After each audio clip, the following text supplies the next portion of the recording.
Good morning and welcome to the Hodgepodge Sports Life and everything in between right here on 106.9 The Country Giant.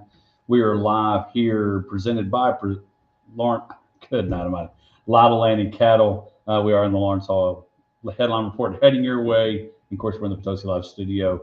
Hodge, Misty, and Josh. Basketball for all three of us in different forms. Parents, official, everything in between. How are we this morning preparing for cold spell number one? Oh, I'm very good. Very good. I'm prepared. I feel pretty prepared too. I mean, since this is going to be the last Friday that we have a show, since we're entering the next ice age, it's been a good run. I've enjoyed my time here. Well, and it's a great time, and leading into football, the only thing would be perfect if college football was slated for all day tomorrow. I know. I did think about that. That is one thing. Last night, Leanne said, "Are there any sporting events on this weekend other than the NFL games on Sunday?" And I was like, "Well, I mean, basketball." Womp womp. Yeah. Well, they do have the Tech Houston game. Will be a entertaining Yes. one. College game day is supposed to be there. Question: will Houston everybody get there quick before? Yes, they've got maybe fancier forms of training. They know how to deal with it, I think, a little bit better than our parts of the world. But I mean, we'll obviously see what happens with the storm. I talked with Misty a little this morning as we were walking in. I was looking at the weather yesterday, and it seemed back a little bit. The morning I was looking at it again, and it seems like it's not going to get here quite as soon. It's like later in the evening before it gets super cold. So Right. Everything's already canceled this weekend, and I wouldn't be surprised if we wake up cold, and that's it. I'd be okay with And I that. can But then assure everything's you- already canceled. Cool. Well, I We're can going to go to Josh's and barbecue. Yeah. Well, I can assure you, based on not only Big Country Electric Co-op and Taylor Electric Co-op, all the other utility linemen, it'd be just fine with cold and normal precipitation, but only when, because it definitely need rain and all things, but Otherwise, you better be prepared for the players migrating. Because that's the reaction that most people are getting. We're doomed. was that not what it's supposed to be? I mean, it is. They treat it like drama for clicks. Oh, I'm 100% on the On the weather Yeah. side, like Wait, get ready, all the things, tune in, like it's almost a political thing. extreme weather Yeah. draws eyeballs, so there's a little bit of y'all know I'm way into the tinfoil hat now, and the football games recently have just convinced me that I'm right, and you can't unconvince me of that. So there's definitely money to be made by playing up any extreme weather event. And if there's money to be made, people will cheat, right? I mean, we're seeing it in sports. Oh, yeah. Weather, it can't be much different. And the grocery stores are already empty. And so they're also making money. Yeah, the over-under on the bread aisle will be X. Seriously. Sure, you can look that up and find something Yes. to bet on for And sure. I'm not sure why we learned this during COVID. It was the first time I've ever learned such things. And I've been generally paying attention to the borderline prepperish things for a long time, but I never knew that to make it through a weekend, you required 400 rolls of toilet paper. That is honestly terrible because that happened to us this week. So I had a grocery order scheduled that got delivered last night. Okay. Like we needed some things. Toilet paper was one. Like Clay was like, hey, get toilet paper. We are down to like half a roll. Like we're not those people that just hoard it. So it was out of stock. It did not show up in the order last night, amongst other things, because they were all out of stock. But to stop, I think he ended up stopping at like United on the way home. Luckily, they had some. But I mean, he barely was able to get just 4 rolls. Like that's all we need. I had an incident that was similar because, and this is probably my fault being less prepared than I needed to be, but it hasn't been terribly cold, so I haven't turned on the heater at our house. Plus, our house is only like 6 years old, so it's not, you wouldn't expect things to not work. But yesterday, I tried to turn on the heater for the first time since last winter, and it doesn't work. Oh. It just blows room temperature air, and I was like, this is a problem. Gonna have to do something about that. And I was like, I don't know that I can call some local heating and air person. Which if y'all have a guy, Black Plumbing. no, yes, There you go. they do. Black Plumbing, great, Yeah. great option. Yeah. And Because so now they're Black Plumbing. I heating forgot and the air. heating and air Yeah. part. So thanks for the Brad reminder. Brazel. Yeah. Not a classmate. He's much younger than you. But Yes, but anyway, so I was like, well, this is a problem. I got to get some space heaters or something, because even if the blizzard doesn't hit, it's still going to be 10 degrees outside, And Right. so it was like, so at 5 o'clock yesterday morning, I had this revelation. I was like on the elliptical, and I got on an app for a local hardware store and put in a pickup order for a pair of space heaters. It said they had 47 in stock. At lunch, I got the announcement that my order was delayed and I could pick it up on Tuesday. I was like, well, that's not going to work. So then already paid for? Yes. I mean, then I just canceled it. I got a refund. I had to go out, and the cold weather essentials like rock salt and firewood starters and space heaters. It looked like in that area of the store that someone had thrown a grenade, and there was not much left. So beggars can't be choosers. I did get a couple space heaters. Hopefully it works out. And hopefully if you do, you can go to Lawrence Hall and get you a new car and truck just before and just plug it in and drive. Yeah. But speaking of which, it's time for our Lawrence Hall headline report. It is coming. The winter's coming and all the things. But we've got news and sporting news all across. Josh, big baseball weekend. Spring training not far away from starting, but we have a couple of new Hall of Famers, Carlos Beltran and Andrew Jones, heading to the Hall of Fame. Not a just a prestigious class, but we have Hall of Famers anyway. Andrew Jones was the best center fielder defensively of his generation and one of the best all time. He hit over 400 runs. I'm confused why it took him so long to get in the Hall of Fame. Carlos Beltran, I find some hypocrisy in him being elected to the Hall of Fame, because he was the orchestrator of the Astros cheating fiasco, apparently did similar things with other teams, so it wasn't just a one-off.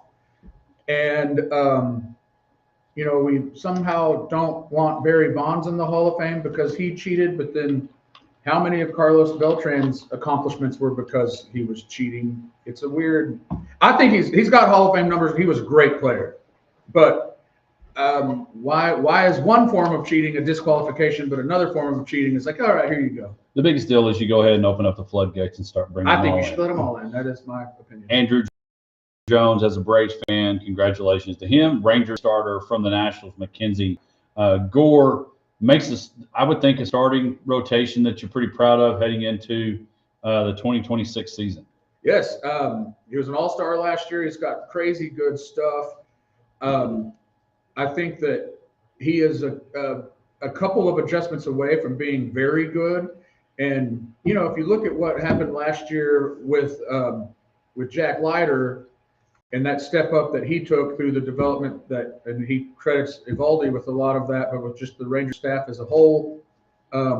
If Gore does something similar and really takes that next level, it could be great stuff. With those four guys, along with DeGrom, I feel really, really good about our pitching staff. There you go. Baseball will be here before you know it. Last night, and we kind of became a fan and got to watch her a lot last year, Misty. Aaliyah Chavez with a big night last night, and really what OU recruited her for. OU defeats number one ranked team in the country in the South Carolina Gamecocks 94-82. Aaliyah 26 points last night. Big game and a big win for the Sooners.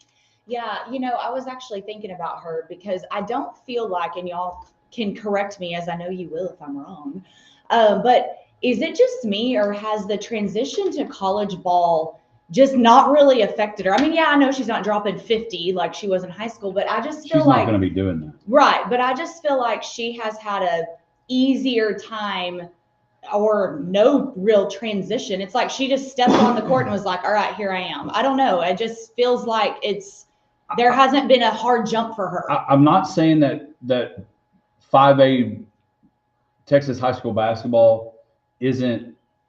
I don't know if the speeds and stuff jump from basketball like when you go from football to another level. Guys say, man, the speed. I mean, if I go to throw a pass, for that NFL guy to get to it is so much quicker than a college guy. Mm-hmm. I don't know what the difference would be because, man, never playing college basketball. But also, one of the things I'm not a big fan of on some of the people, how they handle it, she's played against a lot of great people. Right. When you think about the different leagues and the different things that she's played against, that's probably helped. And getting to the state tournament, winning the whole thing, she's had the spotlight on her. But last night, and I mean, you look at ESPN.com and you go to that first headline. I don't know if it's because maybe we're in between football weeks and whatever, but it's Aaliyah Chavez knocks off, and the Sooners knock off South Carolina. And so I think it's one of those that it's not so much is she not having a problem, it's that you see a lot more freshmen being able to compete at the basketball level, maybe. Maybe that gap is closer than maybe. Yeah. I don't know. That there are a lot of freshmen. It's a very good observation. A lot of freshmen do step into college basketball and seem to be able to take over the show. I mean, we saw that with Cooper Flagg, obviously, on the men's and we side. used to see with every Kentucky basketball player Right. for a run 1 year straight to the NBA. Right. But the that game last night, that was one of those things that I just stumbled upon. We got back from Molly's basketball game.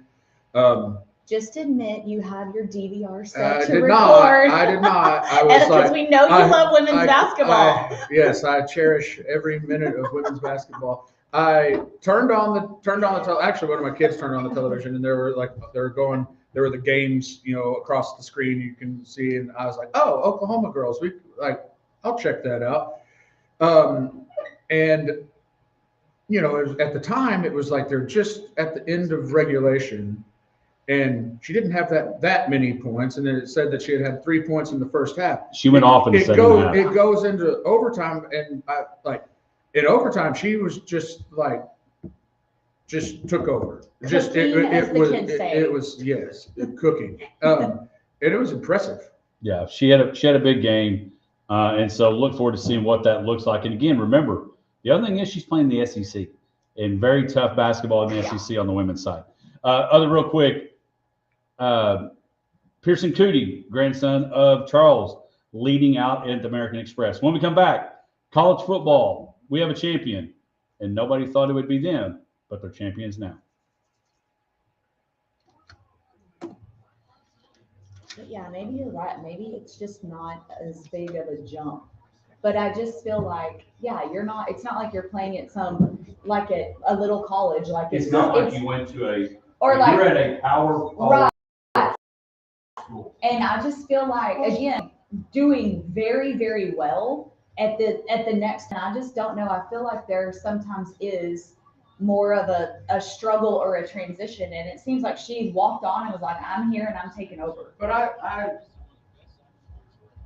don't know. I would argue that the jump is gigantic. There's just people that are. You think she's just handling She's a it? rarity. That's really probably a Yeah. The jump is gigantic, because think about, all right, playing. Well, Cooper Flagg's an example. It's taken him a little bit, and now he's finally getting comfortable. Yeah, I mean, he made the NBA jump, and at first it was, he's looking good, and now finally, like you mentioned, It's clicking.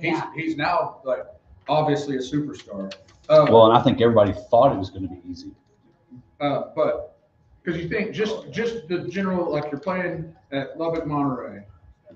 All of the teams that you're playing, every one of them has one, maybe two, that will go to play college basketball on any. And the majority probably aren't going to where you're playing. Right. Exactly. I'm talking on any level. Right. At Hardin Simmons,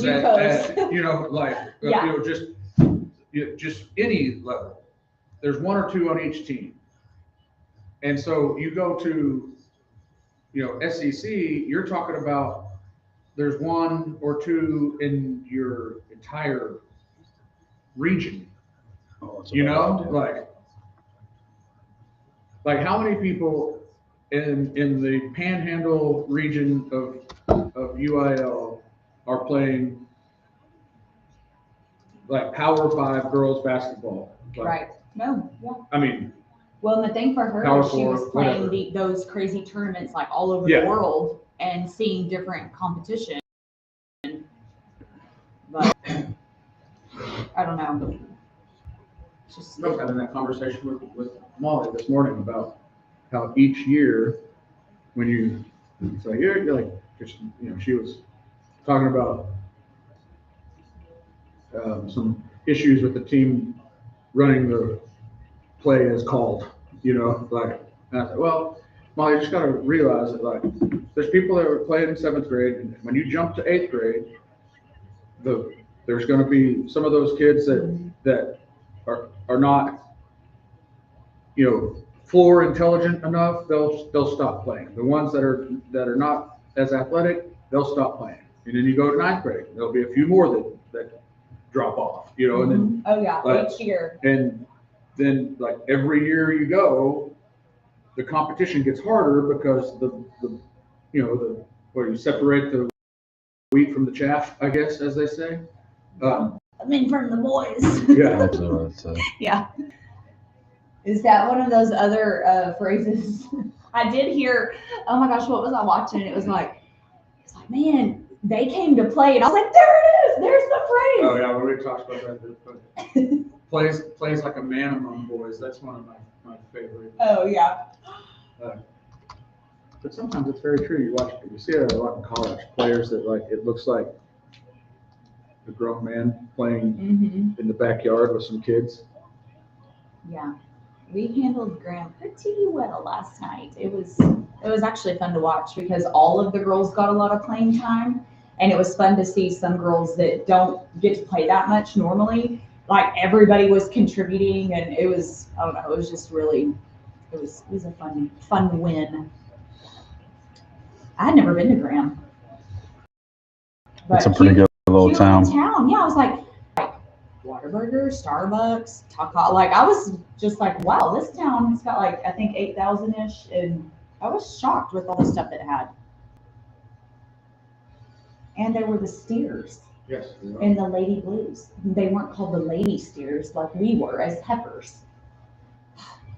Still salty. Yeah, well, several teams have steers as a name, and I think, like, honestly, that's got to be one of the worst names. Totally.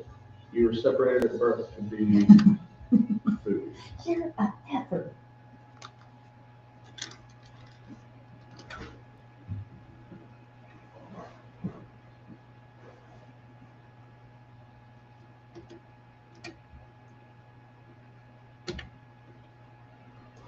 Welcome to the Hodgepack Sports Life and everything in between, right here on 106.9 The Country Giant.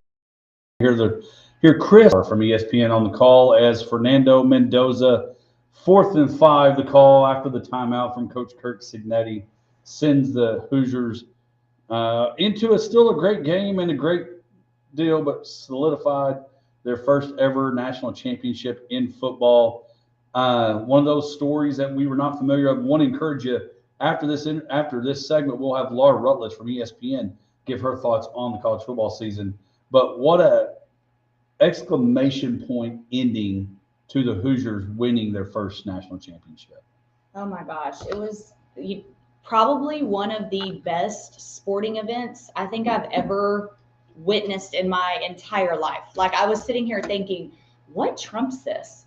And I'm like, I'm so glad you brought that up because I don't know. And I'm just like, I don't know, because, and I posted this on our Hodgepack, and it got, thank you listeners for engaging with this post because, you all just loved it.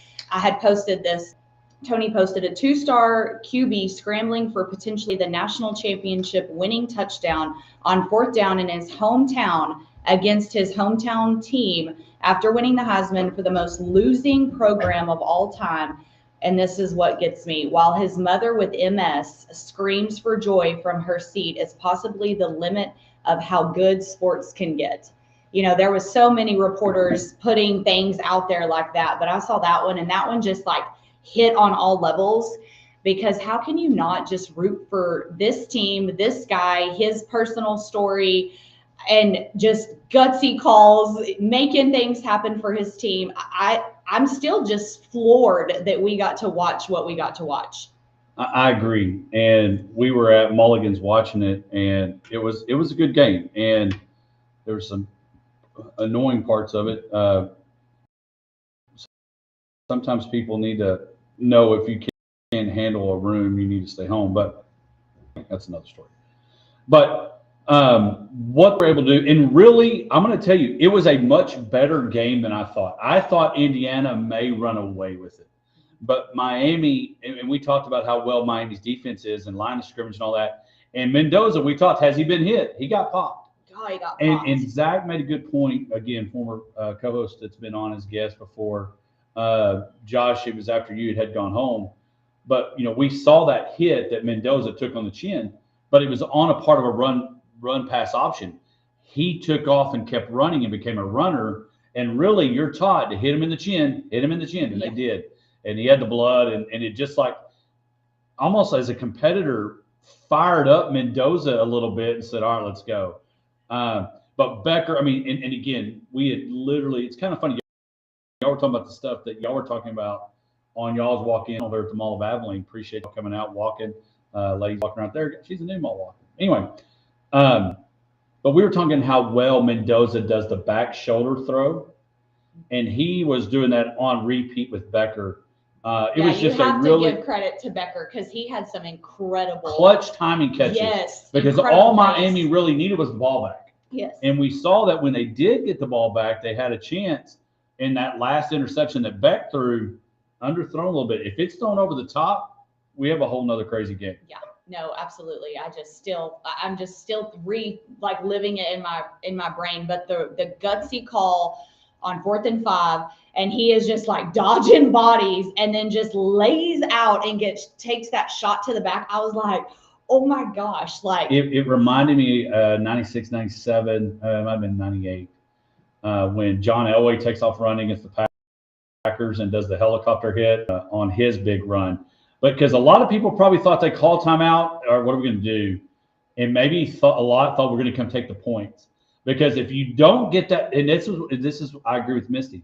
The reason why it was such a gutsy call is if you don't, momentum changes, and it's just a 3-point game then. Mm-hmm. Momentum changes, and now will the Hurricanes blow into the end zone and get the go ahead score? How shocked were you that was the call at that point in the game?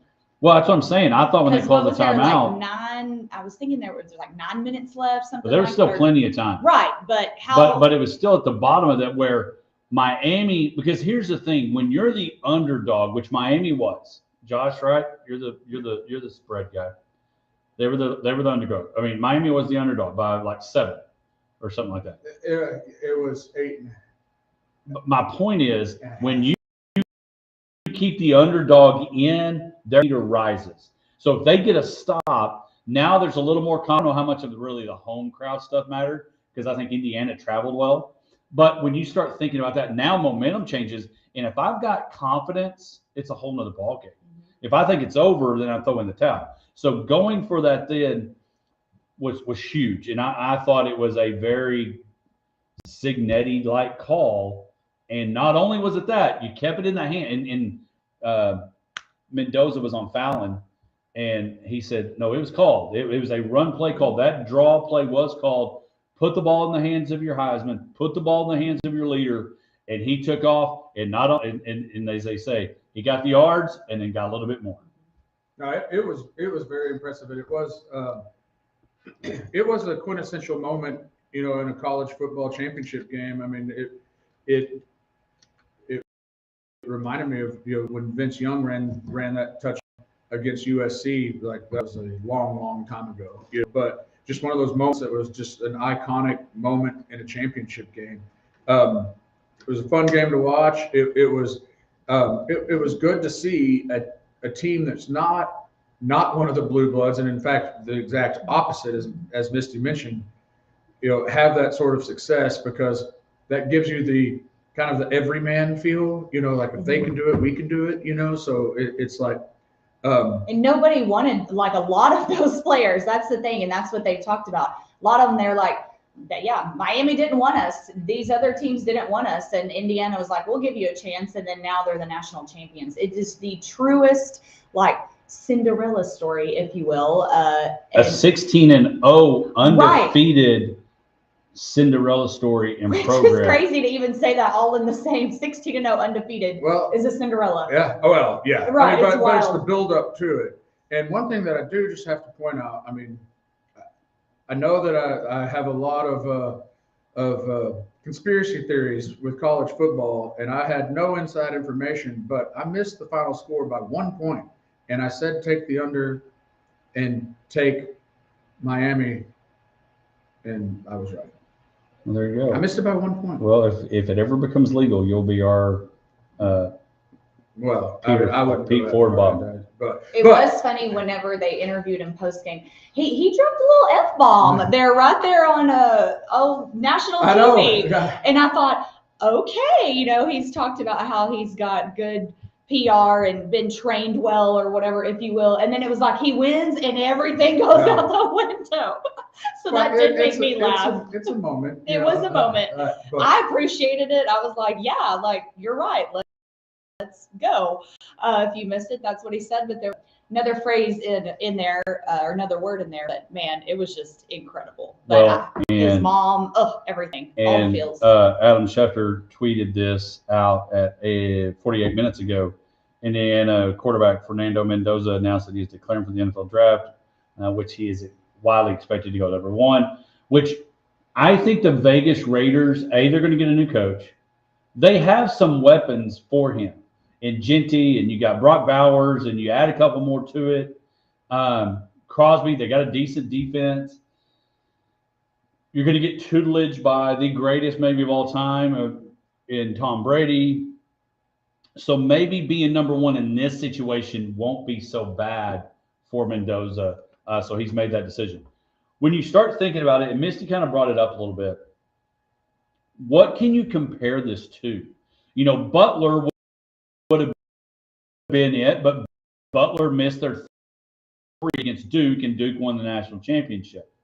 And you know, even if they had been gone for a while, they win it. I can't think of one that you've been so shocked. Now, the easiest one for me to go to, and it's because I am a golf fan, is going to something like a major where somebody like Charles Coody, who you thought out of nowhere wins. Trevor Immelman wins a Masters green jacket. Danny Willett.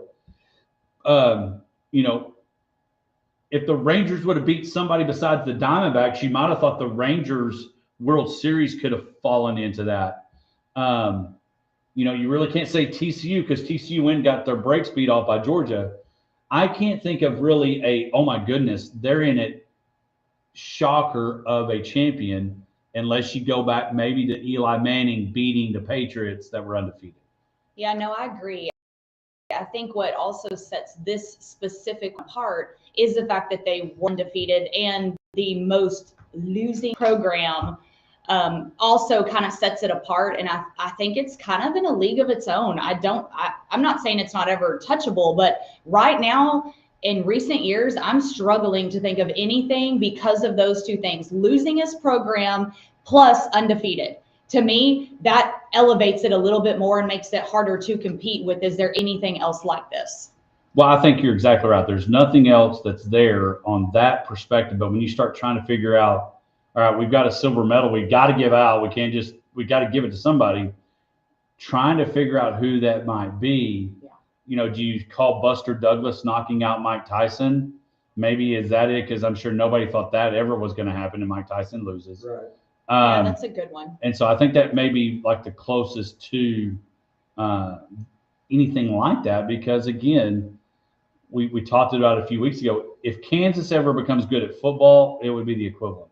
Yes. Yeah. Because they've They're been in so good in basketball. If North Carolina ever got good again, or Duke or anything like that, they'd have to be at that level, but I think you make the point of it'd be like the equivalent of you have never made $1 in your life as a business. You've been the bottom of the barrel, and now you're the number one business in the country. Yeah, now everybody knows you. And now everybody. And then the question will be, brothers leaving, Mendoza brothers leaving, going to Georgia Tech. It'll be interesting to see how Indiana does in year 2. Hoover coming from TCU to be their new quarterback. It'll be interesting to see how that goes with Mendoza. But again, congratulations. Great football season. Congratulations to MG Dean on winning our bracket picket. I got third. I was in a group that had Indiana winning it all. So appreciate everybody playing. MGD, we'll get you in here and get you hooked up with all the prize package. When we come back, I had the privilege to sit down with ESPN's own Laura Rutledge. You see her on SEC Nation, NFL Live every day. She sat down with us. We got a 2-part series. Today will be part 1 as she talks about the college football season and the NFL preparing for this week. And so we'll be back with Laura Rutledge on our Pest Patrol phone line right after this.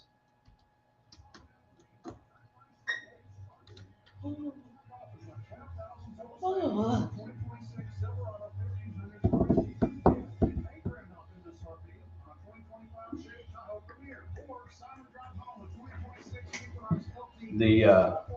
I do think, which we could jot this down and remember, we kind of have Jared Stidham has kind of been thrown in the Signetti bracket of, can I go be the guy that nobody thinks is going to do anything? And can I be the next Jeff Hostetler or Nick Foles and be a backup quarterback to lead my team to a Super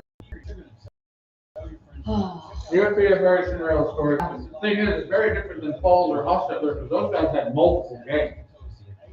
This is his 5th start ever as an NFL quarterback. He hadn't thrown a pass in the NFL in 2 years. Yeah. His biggest success may still be Stephen O'Hara. Probably so. I did not realize that Mendoza's mom had MS until the national championship. Like, I had no idea. I don't know how I missed it. I wasn't 100% sure. I didn't know. They even had eligibility. Yeah, I didn't know. That's what I thought. I thought he was out. And I do not know. I think you can play for 17 years. So. Well, that's right. Like, you can get your doctorate, all paid for by different schools. What I want to know, and maybe it's because it's kind of like we're running out of room in the hospital, we're running out of room in the hotel or the apartment complex, or you fill in the deal. But why would you, when you're wanting to, and I didn't get to read all the article, but you're trying to compete against the NFL and all these things, or not compete against the NFL, but why would you not want to grant Trinidad Chambliss another year if he wanted it to stay at Ole Miss? Because when you start denying people and giving reasons why you're not giving somebody eligibility, I don't know. Well, They're so cute. There's a little Anson Tiger ball with the KLGD. Sorry, random. I mean, I guess there are still rules. I don't know what the rules are. As Carson Beck. Hadn't been to class in 2 years. Yeah. That was one of those things when he said that, it's just like, how are you, I mean, how are you enrolled at the school? Like, how are you even a student athlete? I know they're not student athletes. I mean, like. That's the word that's got to go away. But if you will blatantly say, oh, I graduated 2 years ago, I don't go to class. So what are you doing? Like, here's the other thing that I think that is interesting with when a team gets to the national championship, especially one that hadn't been there ever or in a while.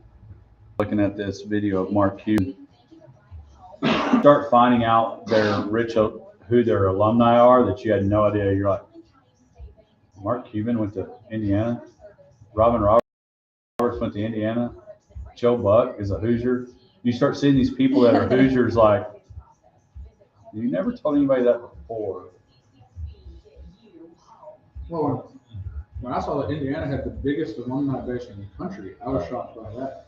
I'm going to do this, let folks listen to it.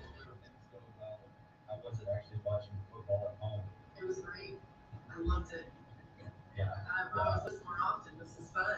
Well, again, I hope we're actually gonna get some of your type of weather this weekend. We're supposed to get, but we don't get snow, we get ice. And, I know, it can be really cold in Texas when the ice starts. I feel like it happens like once every year for you guys to stay home. right, exactly. So, appreciate you doing this. And Of course. Josh, you're just, one of these days we'll get maybe the golf tournament to work out and you guys. Yeah. I'm trying to get in, because the place that this fundraiser would be for adults that have, a lot of them are highly functional autistic, or they have some disabilities, but it's like a community and they work, they get to do life. And so Yeah. Oh, that's awesome. it's a really special place. I love And that. so, well, I know you're busy, so we'll jump in and talk, and I hope you enjoyed the Texas cookbook. Awesome. That was so nice of you. So the cool story about Tom is he was on the grounds of the White House in 9/11, and he was about to cook, and anyway, so I've not perfected anything in there to cook yet, but I like it. I love it. That's great. Laura joining us today to take a busy schedule, even though it's winding down. Football season's been crazy, and who would have thought that your running would be such a topic of the football season? I know. Everybody's got a camera. Yeah, it's funny because I mean, I've really been doing that since probably 2018. We did it a lot when I would be on sideline for games and then do an SEC network, but nobody ever noticed. So anyway, it was like all that to me, but so much fun. So it's been a blast of football season. Well, the college football season ended last night with, it's been what, a year, the world of spending a lot of money in the transfer portal, and Ole Miss, and your world of SEC Nation with Kiffin, and I think everybody's kind of rooting for Ole Miss or Indiana, the perfect one for either underdog. What's it been like this year on the college side, just seeing a crazy season, but then how it ended last night was Mendoza, Signetti, he's going to be Google for a lot more things. Yeah, I mean, goodness, it really is probably one of the best stories we've ever seen in college football. And I think that, we've talked a ton about the praise that Signetti deserves, but you just can't heap enough praise on him with what he's done and what he's pulled off. And, even just some of the stories last night, I mean, players are coming up in big moments that might have been walk-ons or might not have had an opportunity before, and they stuck around and they had the chance and they made it count when it mattered most. And credit to Miami too, because they were right in it. They're at the end, and you feel for them a little bit. That's a team I really loved covering. Just getting to spend some time with them, especially at the Fiesta Bowl. But really, just an exceptional college football season, and it ended in a way that. I think it's that storybook season, but it's also, you just see what it takes to get through a season like that. I mean, I'm not sure we will ever see another undefeated national champion. That is so hard to do in this day and age of college football. For you, Mendoza, I love watching him in college, excited to watch him now in the NFL. And I'm sure there'll be a phone call to see if Signetti will just go to face with you, but I don't see that happening.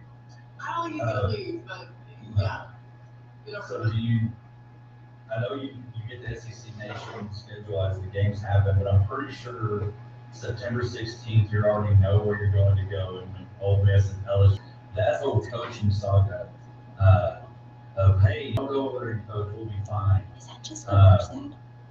Was that one of those odd things that you got to kind of be a part of? Yeah, I mean, I think there's going to be a lot more information too that come out that just not shock anybody, but just speaks to that Pete Golding and Trinidad Chambliss and that Ole Miss team deserve in the way that they held it together and the way that they went past the expectations of pretty much everybody. And they were such a fun team to watch, and they were just so resilient. It didn't matter what came their way, they found a way to overcome. And I'm so impressed by the way that they handle things. I'm also really impressed by Charlie Weiss Jr., who, was having to actively recruit for LSU and focus on his new job, which by all accounts a dream job for him, and it should be, right? LSU's a big deal, Yeah. well deserved, but then put his attention fully on these players, these young men that he loved so much of Ole Miss that he didn't want to let him down. And really, I mean, look at what Miami's defense did in the Fiesta Bowl, and that was a big reason why they weren't able to get past. But I mean, they were right in it too, right? They should have won right at the end. And, if we had seen a performance anywhere close to what Trinidad Chambliss did in the Sugar Bowl, we might have seen them advance to the national championship. So just really a fascinating topsy-turvy roller coaster of a story that I think eventually is going to be some sort of documentary that people are going to be interested in seeing. Well, there's no doubt 30 for 30 is already being written by somebody just on that story alone. And so the college football season does come to an end, and we get ready for the NFL. Well, not get ready, but this weekend, and I know you're probably excited that getting to be back home, but it's still very busy right now with the NFL and championship weekend, and very similar to we didn't expect the people that were in the national championship. I don't know, except for maybe the Rams and Dan Orlovsky, these 4 teams that are playing this weekend. I don't know if anybody thought they would be with us.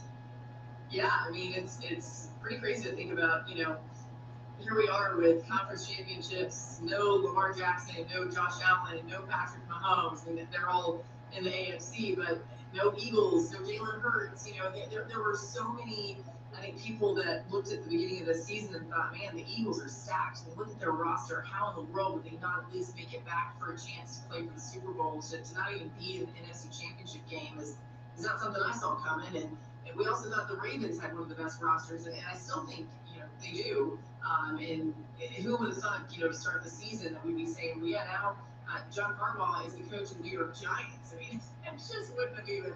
It's just crazy the way this has all gone. So I think it's such a credit to these teams. I mean, Mike Vrabel, the way he's turned the Patriots around is just absolutely remarkable. And Drake May, people can look at his performance in the postseason and say, well, he hadn't been that good and he's had turnovers. Well, that's fine. He's in his second year in the NFL, and he has been so poised. He's managed so much and done it so well, and that Patriots defense is starting to click on all cylinders. I mean, Sam Darnold, what a story that this guy was left for dead in the NFL, and nobody cared about him. Everyone thought he stunk and he was a bust, and then here he is with a chance to play.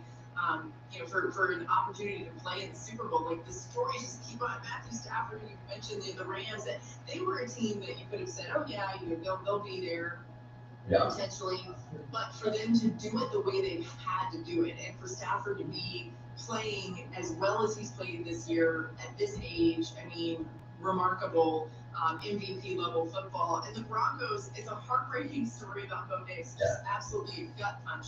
The second that I heard that, I'm like, oh my God, this can't even be real. Like, this is so sad. But yet, you just never know what this team might do. Or, where a backup quarterback can come in. I mean, Nick Foles is kind of the one real example in recent memory, but Jarrett Stidham's no slouch. So with that defense, I'm not saying they're winning the game, but I do think it's become just a truly fascinating playoff run here in the NFL, and it's only going to get better this weekend. Well, I think it says a lot. We were talking about this about the Cowboys, the frustration we had with the long struggle.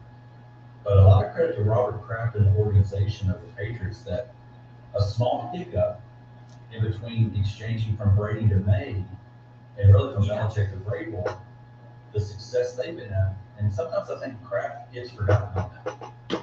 Yeah, it's interesting. I love that you brought that up because I agree. I don't think he gets enough credit for the way that he's managed. I mean, you think about what he may have had to deal with, even just with Brady and Belichick for all those years, and keeping things in a way, getting championships. And then, I mean, you create a dynasty like that, you just don't come right back to another dynasty. And listen, I'm not saying that this Patriots team is going to be another dynasty. Who knows, right? It's still very early, but it's possible, and it does certainly feel like you have this super talented young quarterback who is the right guy, who is the face of the franchise, and deservedly so, and a coach that can lead them to back-to-back years, again and again and again of being in the AFC Championship with a chance to play for it all. So I credit the Kraft family and Robert Kraft specifically for really nailing this the way that he has. Was it Bill or was it Tom? It may have just been Bob. Yeah, It may have just been Robert Kraft. that's true. Yeah, I like that. So who do you have this weekend? Who's in the Super Bowl? Well, I'm gonna say the Patriots. I didn't know if you were I can calling pick. me. I'm not on the game calls. I can pick. Yeah. So I say the Patriots. I think the Broncos will give them a run. I mean, it's in Denver. As I mentioned, May hasn't been super clean. He's turned it over, so you got to think that Broncos defense, he gave them some trouble potentially. And then I'm so torn on the NFC side because there's so much familiarity with these two teams. I'm going to go Seahawks. I just think the Seattle defense is so good. And I think we're in for a game that, go to overtime. You got to think it's going to be back and forth and a tight game. And I just think ultimately that Seattle defense is the difference maker. So Seahawks, Patriots. I picked the Rams from the beginning, so I'm sticking with the Rams. Don't blame And I me. think it's the Patriots too. But the Broncos, Stephenville, Texas, just up the road from us, is where Stidham's from, and so there'll be a lot of local people jumping on the Bronco wagon right away. Again, that's Laura Rutledge with our first part of that interview. Again, appreciate Laura taking the time. Next week, we'll talk more about what it's like on the road as a mom, as a sports sideline reporter, show prep, and all that. And what's her favorite snack on the road and the biggest struggle calling a game. When we come back, we'll get Josh Misty's take, and then we'll open up Misty's bag right after this.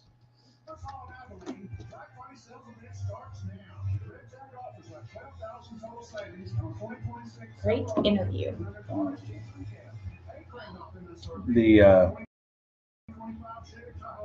The next part when she talks about mom,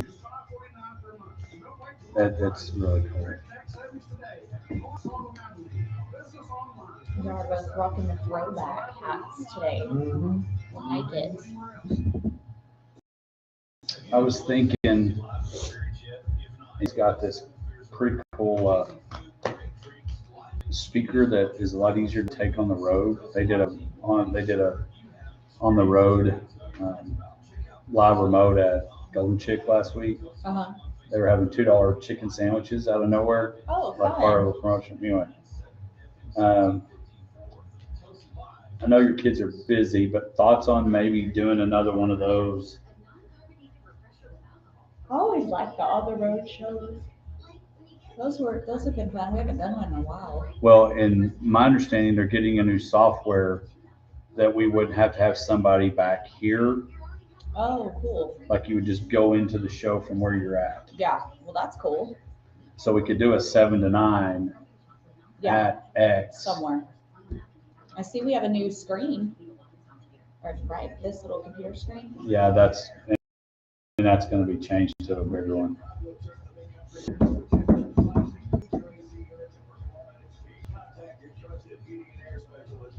There you go, Josh. Yep, I will call them.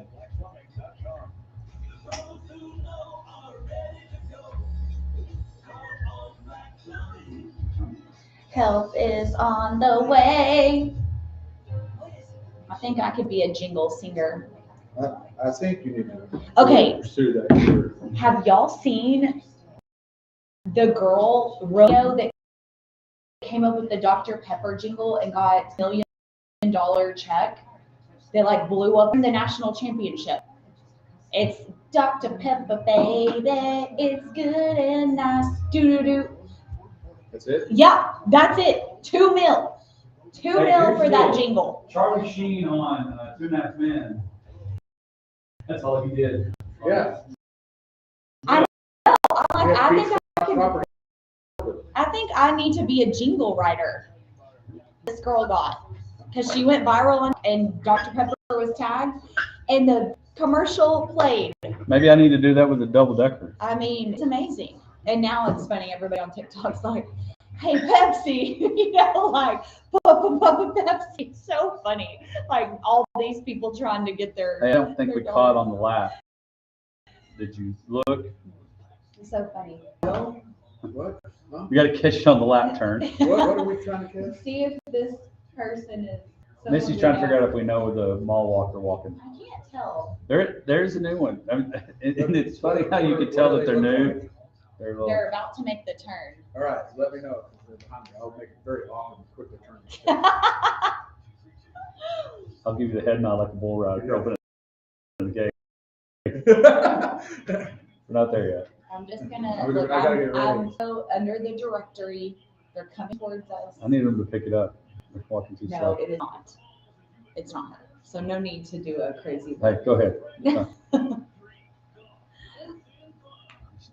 Yeah, she's not paying any attention. She, I yeah. had no idea I was even here. Yep. That's how most women. Oh, You're What'd like, you been say? feeling this my whole life. That was funny. I wish it was on air. welcome back to the Hodgepodge Sports Life and everything in between. You wobbled on into that. I did wobble, wobble, do a Kind of wobble. almost sounded like a turkey. Well, it's no longer Thanksgiving because they'd be free. Anyway, we're glad that you're with us. Hey, we appreciate Laura Rellis joining us on our Pest Patrol phone line. If anything's bugging you, call them at 325-673-6700 or text that number, and they will take care of you. What happened? Are we on the air? We are on the air. We are on the air. And yeah, we're gonna do that again here in a minute. For those that are curious of what's just happening. Yeah, we're good. I'm curious as to what's happening. Yeah, we got to get you headsets so you'll know what's going on. Well, you know, I don't know. Ignorance is bliss. my ears get hot. Yeah, there you So, go. We'll get you small ones. Here you go. okay. We're going to open up Missy's bag.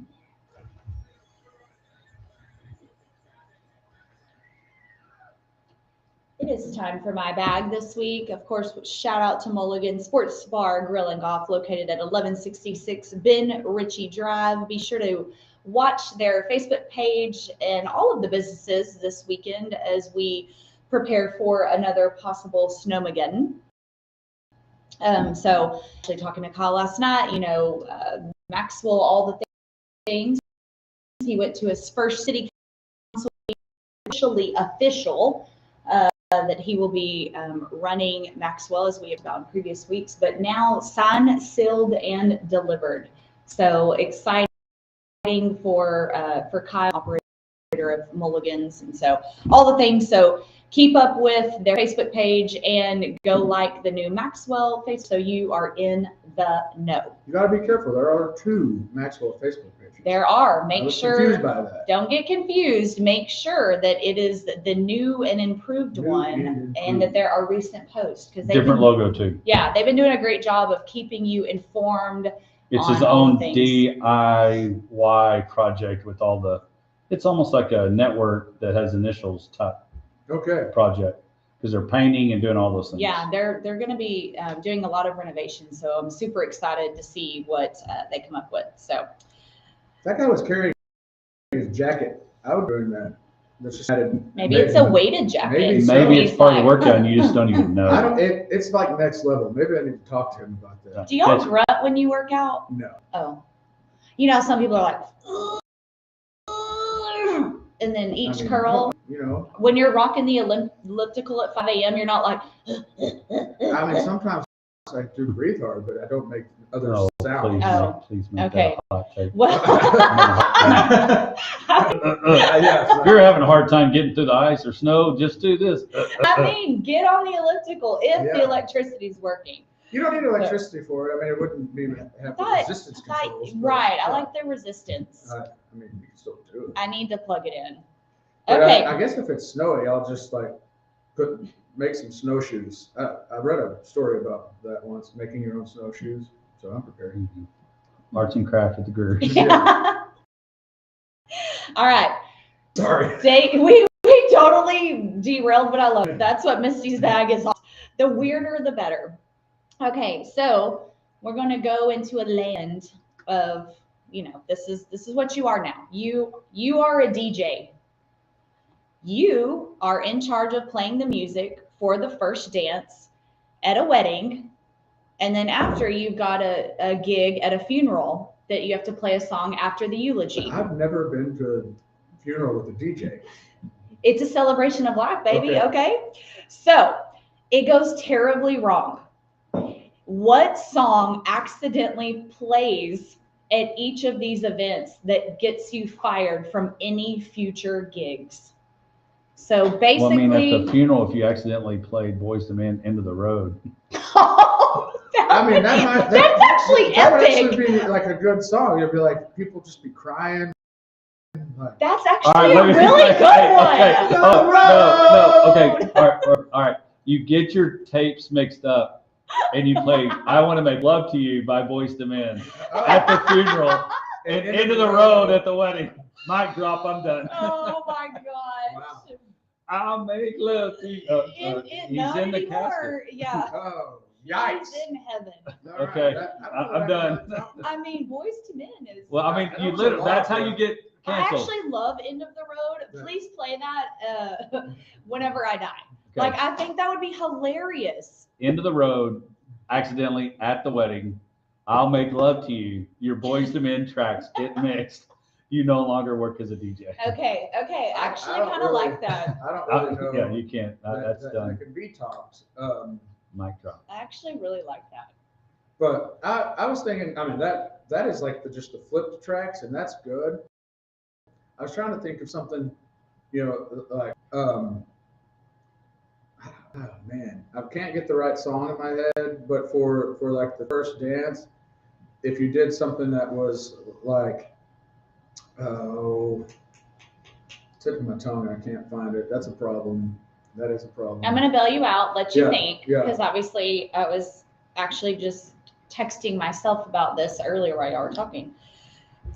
So funeral, I got to go with Let the Bodies Hit the Floor. Oh, well, that would Like be- Drowning Pool. Yeah. Like, that's probably going to get you fired from any future Yeah. funerals. When Zach got him for Farkas, whatever his name is, that played Cinema, that Farkas. played in Hangover.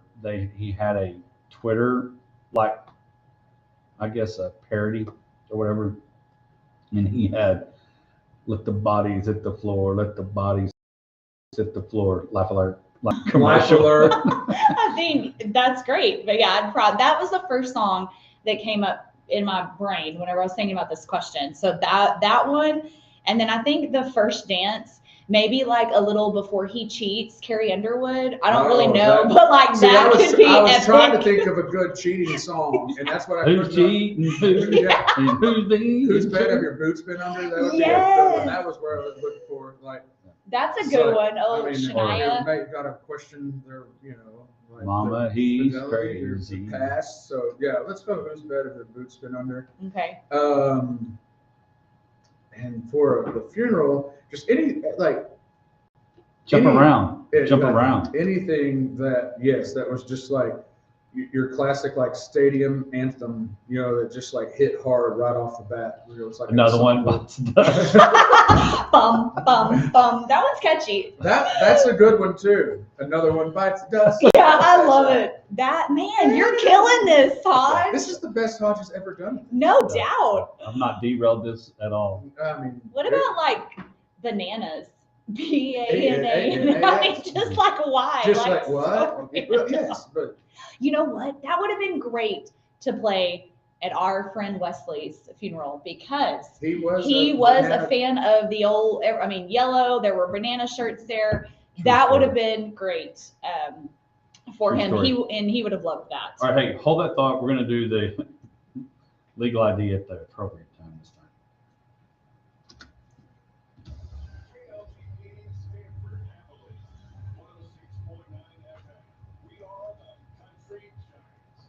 Yeah, I think the songs would be pretty interesting on what song would fit. What if the casket had like a walkout song? Like, no, like at a celebration of life, like Stay With Me. It's like winners coming in or going out. Maybe it's, it's not Maybe you in, have two it's out. songs. You could have two Maybe songs. you're in and out. Here's the deal on the funeral part, and I've always said I do not want. Now there are some worship songs that I like that are slower, but I've always said I really don't want any slow songs played at my funeral. Yeah, no, I want it to be like, let's And get so, hyped. and I'm going I know to heaven. people. I know people. I hope. I know there'll be I some. think. There's no hope. You don't have to hope. If you Okay, trust in I'm Jesus. like, well, I think That's the I whole am. reason we have assurance. Blessed assurance. That's why we have that. And so, yeah. Oh, Okay, of course, this is anyway, good. So we know what yes, you you'll be want. fine. But I think that would be something, is to have a walk-in song. I mean, we should start this trend. I don't want any of us going anywhere soon, but if it happens, we will make this happen. Yeah. I mean, one, as a wrestling fan, I kind of cool but awkward to have the Undertaker's entrance. Ding. I would die. I would like lose it right there. It'd be so That funny. would be like. Are we about to start a trend? I mean, it's gonna take a Walkout songs for the I casket? don't know. That's, Okay. The What- next well, funeral, we need you're- to pitch this. Yeah, well, your like heaven comment made me think of a song that would be very inappropriate to play, and that would be Bruno Mars, "Locked Out of Heaven." Ooh. Oh yeah, that'd be bad. Yeah. Yeah, and probably shouldn't ever play like Highway to Hell at a funeral. Like, don't ever put that one on the old roster. No, That one would be bad No. too. But I do think we could start a trend here. Baby Got Back. Yeah, Not that. sure where that would go. Mm-hmm. Just Baby Got Back. You know, you can picture that bass line that starts the song. You know, like Oh, the yeah. preacher prays at the end of the funeral, and it's like it goes like go shake the hands of the family Right. and tell them, and it's just like. Oh, the glow sticks come out. It's like- Yeah, it's like those wedding dances, like where the either the bride or the groom, or the first dance, or the daughter, dad, or mom, son dance, and it's slow, and then they bust out into something big. Yeah. Yeah, And, I do love those. Yeah, just literally, you just put in jock jams and hit play and just let it roll through the whole. Yeah, just That's your prelude and postlude Yeah. of the funeral. I feel like the Jock another one- Jams is that was one of my favorite things in the Yeah. 90s. Another one bites the dust though, like as everyone's walking up, it's like, like, and then it gets higher. Another one bites the dust. Would you Like, I you just feel take like this could be epic. would you level if you actually sent out, as you sent invitations out or whatever you for the funeral, that understand we have a choreographed entrance for all attendees? Yeah, I mean, like, I want you, maybe to get into maybe we this. go Thriller on the way in. I don't know. We have options, and so There are lots of options. so we let should us be know. a traveling trio to the art. Let's try our All right, local I'm funeral super confused. We're going to go to commercial in this because I don't know at what part that my mom on Facebook Live said Ronnie will be so happy, which is my dad. for a walkout song. I don't know. Okay, I Mom, don't please know. elaborate. What's the song we need to play? We're going to allow that to be answered. We're going to go to commercial. When we come back, NFL coaching changes. Some have been hired and a new one got fired. And was it the quarterback's fault? We'll be back right after this. I did too. Not me. Talking all about heaven and hell. Oh my gosh, that was so funny. But I really think this could be a thing. Oh, no doubt. We could pitch it to our local funeral homes. You make me feel Yeah. like I'm walking out of heaven. And then a remix. Doom, doom, doom. Another one bites the dust. See, we could do a mashup. Yes. I think a mashup of songs would be good. What song would you want played on your way out?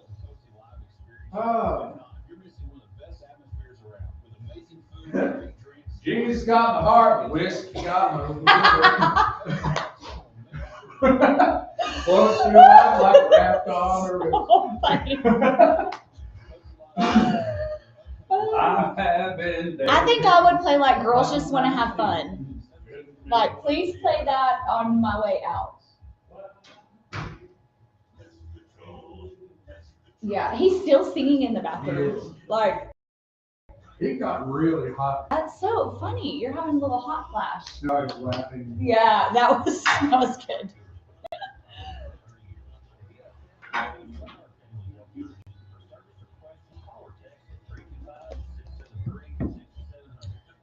Oh man.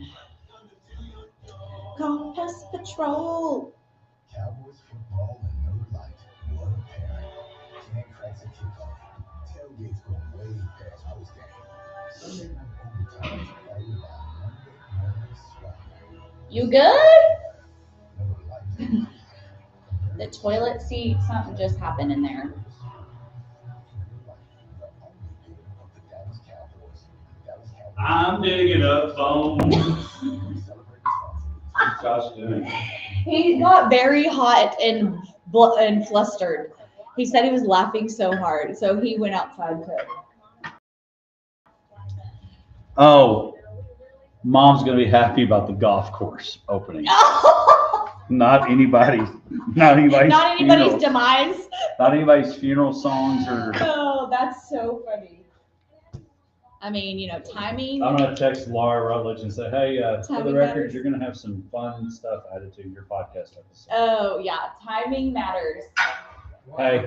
Music started playing. And I was like, So Mom said Dad's gonna be happy that Max was opening, not that anybody's funeral song was really good. Not gonna lie, I was kind of confused. Well, then I was like, I gotta know the song. yeah. Like, what are we playing at Dad's funeral? Like, I need to know this. Yeah, Everyone Bites the Dust is just. I'm It's not got- gonna lie. It's got Hey, I such also a started beat. singing "Digging Up Bones." Yeah. Well, then I was I'm worried about digging him. up bones. The toilet seat, something happened in there. It got loud. I was like, is he going to heaven right now? What's happening? That would be the irony. Oh. Okay, if any of us go before, you know, whoever goes first, the other two have to make sure that, be like, we have this podcast. We talked about this. We talked. We I all, haven't nailed down what I don't know what I want either, but I want it to be something fun. I think girls just want to have fun because I'm going to be having fun in heaven. you bet. So that could be a good one. That's pretty funny. Are we doing lunch today? Nice. Oh, isn't it? I don't think the Wizards is supposed to hit till after lunch. Yeah, y'all better get it in just in case you can't later.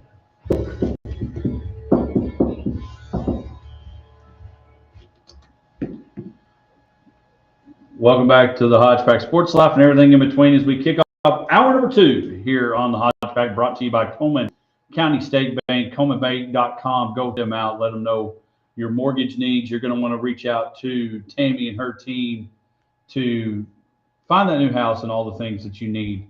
So reach out to them. Misty, Josh, this past week we had the wild card weekend, and we've got some coaching changes. Let's dive into the coaching changes.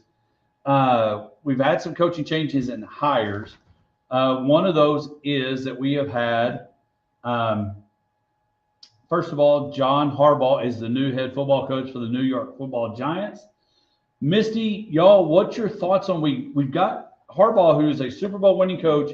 He's got potentially a Hall of Fame, not a Hall of Fame, a potential high-level starting quarterback in Jackson Dart. You've got Abdul Carter, Malik Neighbors. You've got some weapons that you could be good. The division's not great. What kind of Eagles team will come back? Are they going to be drama-filled? And then you got the Cowboys. Your thoughts on the Giants getting somebody like Harbaugh? I think it's good for their organization.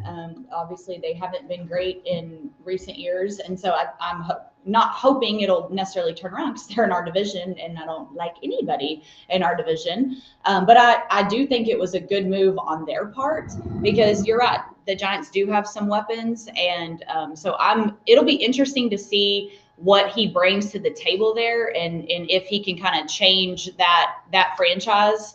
It will be interesting to see. And will he get the opportunity? One of the things that people forget, Andy Reid was the head football coach for the Eagles. Got him to a Super Bowl in the legendary Terrell Owens Super Bowl where he played with a broken leg and all that. Came up short, and they ended up letting Andy Reid go because they didn't think he could get him to the next level. Goes to Kansas City, Super Bowl champion, instant Hall of Famer, all the things. Super Bowl at Baltimore, but now is on move to New York. Will he have continued that success, or as we've seen these younger coaches getting hired other places, has his time lapsed? What kind of success will he have in New York? will be interesting. Other hires this week, defense coordinator for the Packers, Jeff Hafley, is the new Dolphins head coach. Kevin Stefanski, the coach that was fired at Cleveland, is the new Atlanta Falcons coach. Just yesterday, the Ravens hired Jess Minter to replace John Harbaugh. He was there as an assistant, left, and went to be the defense coordinator for Jim Harbaugh, John's brother, at Michigan, and has been the DC at the Chargers, and now will head back to Baltimore. The other hires have been Rob Saleh, who was not successful in New York, is now the new coach at the Tennessee Titans.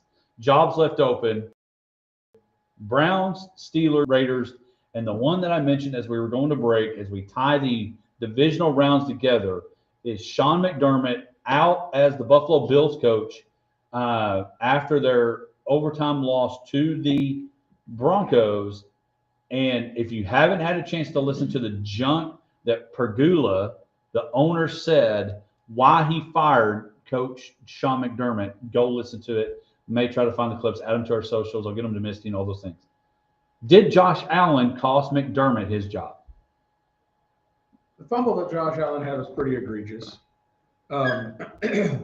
He had some moments that weren't great, but no, I think what cost McDermott his job was the overall talent around Josh Allen is just really not that good.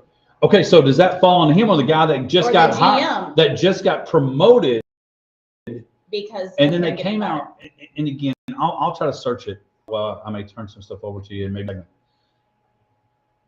he didn't play very good. Two quarterbacks that, if they played better, would be playing this weekend is C.J. Stroud in the Texans and Josh Allen in the Bills. Yeah, you can't have 4 turnovers, 5 total in that game, and expect to win, obviously. But they were a couple of, in my opinion, calls away from a different outcome in that game. And I'm going to let Josh kind of speak more into that because we've talked about this off air, and I know he's ready to rumble on some things. Remember, you got hot and had to go outside a while ago, so Yeah. pace thyself. Yeah, I had to take my sweater off. It's rough. That'd But be to- another awkward funeral song. It's getting hot in here. So Yeah. take off. Wow. They just keep going, and I love Hot it. is really on a roll. I know. No, and Especially after you played Highway to Hell. I have cooled down significantly, but that interception that Josh Allen supposedly, I still cannot watch that and figure out how on earth a receiver gets his hands on the ball, wraps his arms around it, falls on the ground, the defender takes it from him. That's an interception and not a catch and down by contact. I've watched it multiple times. I cannot figure it out.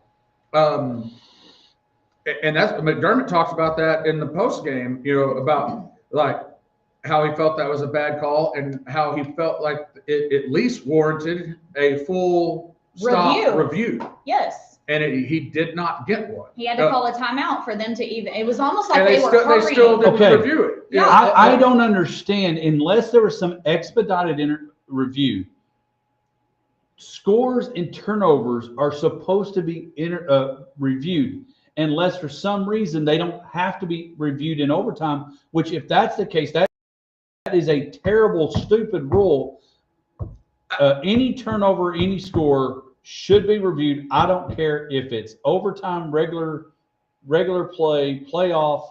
The only time you make, and honestly, you probably should do it in preseason so you can practice it, should be reviewed. Any turnover should be reviewed. And they say that they do what you I just referenced joshed. the expedited review, which is like they put that in the last couple of years where if it's just an obvious like, oh, yep, that was an interception, that was a touchdown, we're not going to stop the game and have a full-fledged review. Well, which I agree with. obvious was nowhere near But that that play. was one that's like that at least needed some explanation. I mean, like if they both had the ball in control at the same time, I mean, I don't know, but it appeared to me that the receiver got his hands on the ball completely and went to the ground with his arms still like around the ball, and I don't get it. I don't get that at all. If it's called, and again, I was at a venue watching on my phone, so I didn't really able to catch that part of the reviews and stuff because the next game was the blowout. But if But since it wasn't reviewed, I guess it matter. But if Yeah, it had been we called called, a timeout so that they if could it talk would, about if it would have been called a catch, I don't think it would have flipped. I think if it had been called interception reviewed, I don't think it would have flipped. But regardless, the fact that it wasn't reviewed is where I have a problem with it. And then the other struggle I have talking about officiating, I did it last night, made some calls that were probably amazing, made some calls that were probably bad. In overtime, the first pass interference call they called on Buffalo, I thought was terrible. The second one was probably closer to one. The guy got a little early and did a little bit of a tug. But that first one really set everything up for Denver to go ahead and win the ball game. Yes, and I thought that was a bad call also. So those things, we have a lot of games that I feel like are being decided on very questionable things recently. And I'm sure it's always happened. It's my own recency bias, but I've sat and watched a lot of games recently that I'm like, what is going on?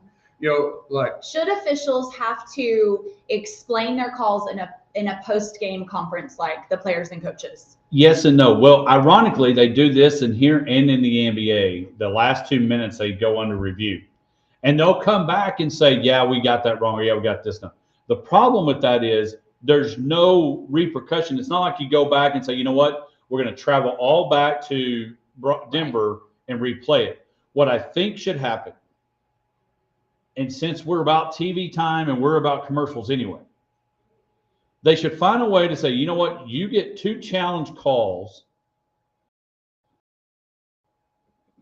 and one of them can, because in the NBA now, you can go, no, that wasn't a charge. Review that wasn't a foul. They go back and do that.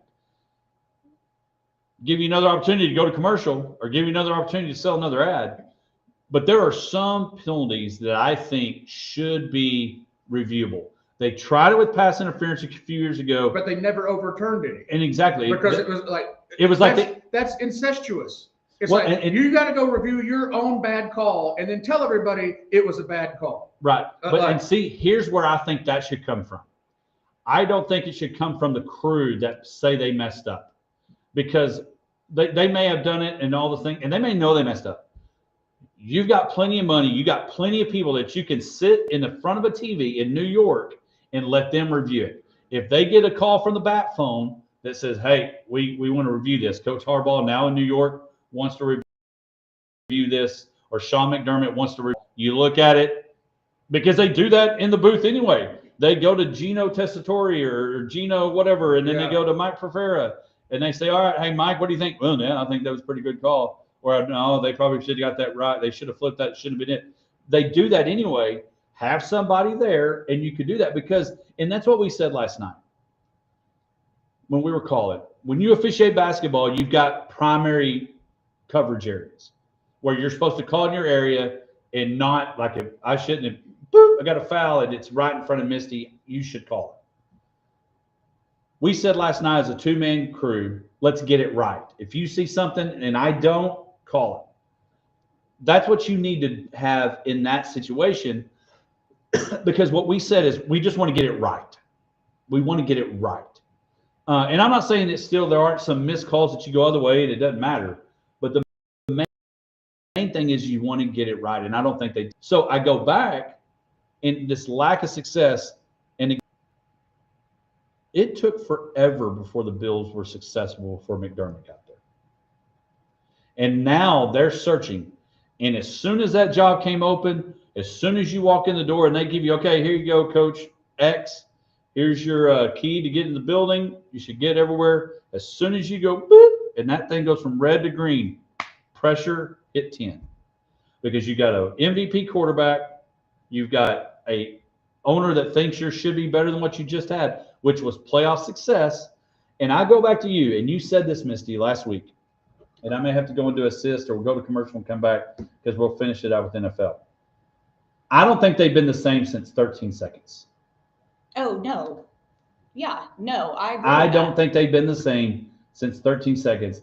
And Josh Allen, and if you watch the press conference, if you were his mama, if you were his relative or whatever, some people say, I'll be tough, you shouldn't cry.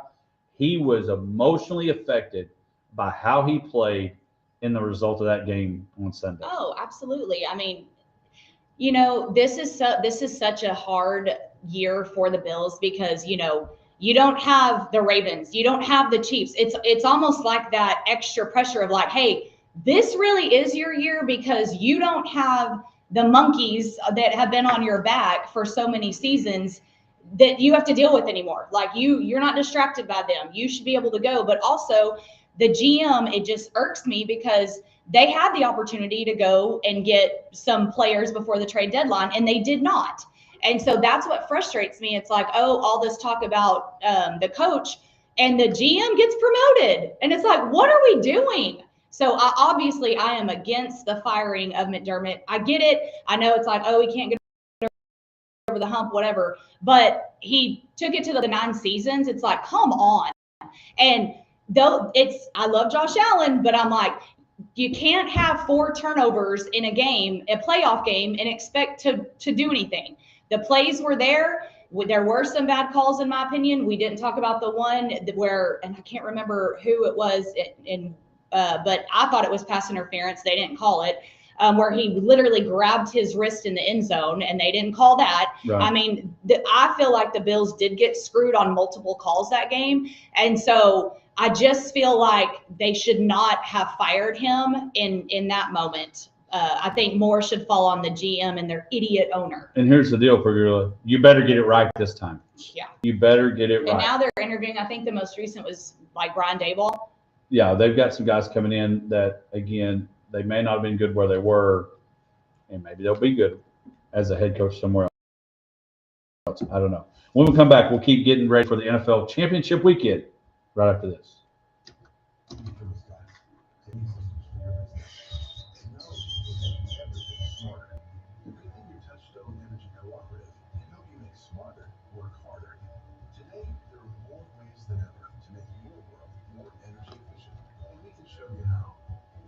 Expo Sports Radio Electric and put the power of your co-op to work for you.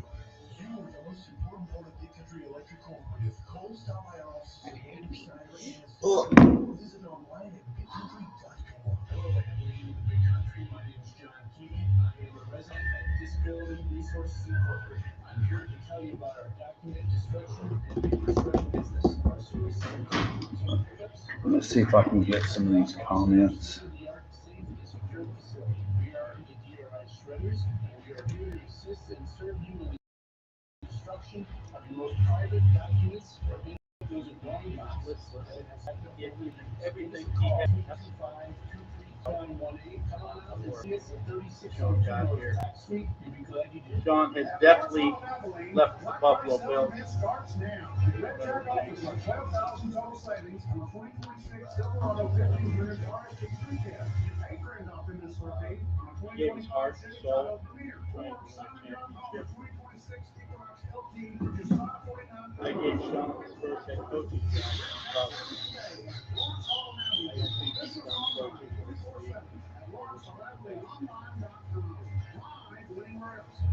I also want to thank him, his wife, one of the best advertisers in amazing food, great drinks, live music, gave to TV, me watch your favorite sport events.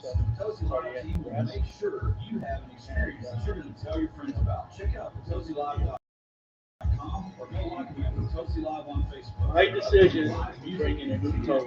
Head out to Tozy. Oh, yeah, we're going to play that when we come back.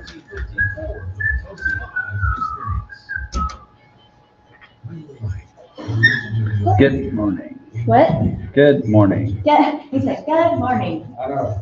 I just looked in the mirror and I feel like my lips look like purple. Are you freezing today? No, but why do they look purple? What did you do to them? I just put my chappies on. And then like a little, it's like a I- depuffer. I think it was, I thought she was wearing like, the black stuff to get ready for the lights, for the sun. She's pumping herself up so she doesn't run through the workout. Like, Hey, it's game time, let's go. Did y'all see the tennis match with the girls? That in between sets is like, come on, like hyping herself up, and the other one like was making shade or threw some shade on it. Yeah, that's a little bit of a Lock in, that's what DJ Yeah. kept saying, was wearing me out. Wearing me out. Lock in. She's just grinding. All right, so I was thinking about this, and I guess it was on my way in or in the shower. I don't remember all the above. But I don't need that in front of me. I think we should do random, like,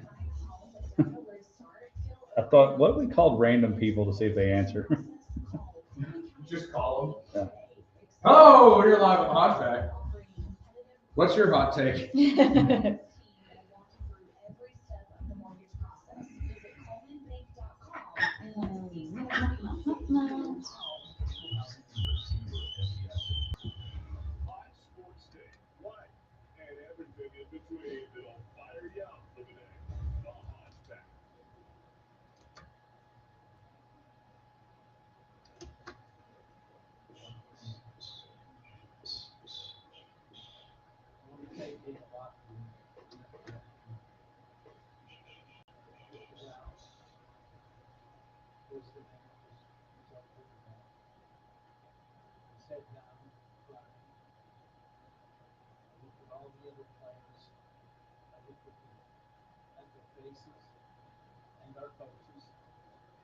I walked over to Josh.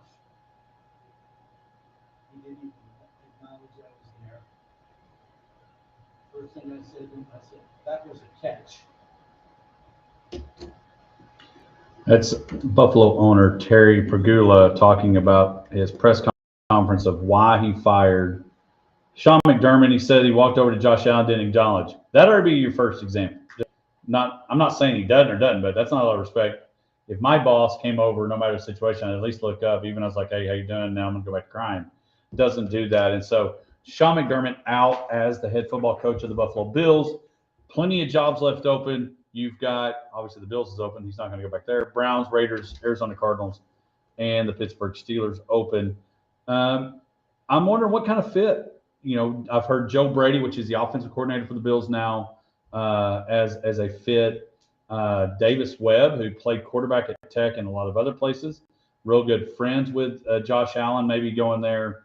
I don't know. It's just an interesting situation, and it now obviously becomes the best job that's open of the ones that are left. And, you know, Bo Nix is, you know, the other part of this sad story. It's like, oh, and then the team that beat us now doesn't have their quarterback. So that's cool. It's just like the Bills just, gosh, it's just like, so let's talk about that part of the game. The Bills lose 33-30 to the Denver Broncos. Bo Nix, again, who's had a good year, actually was a great game. You had two games that were blowouts. Well, not blowouts. The Texans-Patriots game wasn't, but the Seahawks destroyed the 49ers. Destruction. And then you had really good games between the Rams and the Bears and the rest of them. That game was crazy. That Rams-Bears game was really good. But back to the Bo Nix. He is out. Jared Stidham is getting his 5th career start in the NFL in the AFC Championship game at home with a really good defense. Not saying it's identical twins to Trent Dilfer, because Trent played the whole season. Jeff Hostetler had to replace Phil Simms, won a Super Bowl. Nick Foles had to replace Carson Wentz, won a Super Bowl. Nick Foles went to the Twitter machine and sent out, hey, don't worry, Bronco fans, the Patriots have a hard time playing against backup quarterbacks in championship games. So what should we expect? We heard Laura say she doesn't expect them to win, but the defense to be good enough. And Stidham was a 5-star, or I don't know what star he was, a 4.5 maybe when he came out of Stephenville. He's played for an amazing program in Stephenville. At the time, Baylor and Auburn, pretty good. And he's been with the Ravens, or been with the Patriots, and is now with the Broncos. He hadn't thrown a pass in a game in 2 years. I've heard that. Well, I mean, his arm's warmed up. I mean, he's got plenty of juice left in it.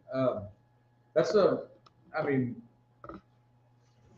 a big ask, and maybe something that you know, as a coach, you should consider in the future. You know, you're telling me in the last 2 seasons, been a game as a head coach that you like, let's get some reps for our backup. You know, like, seems a little, I don't know. Now that he wish he did. But and maybe it would make a difference. I don't.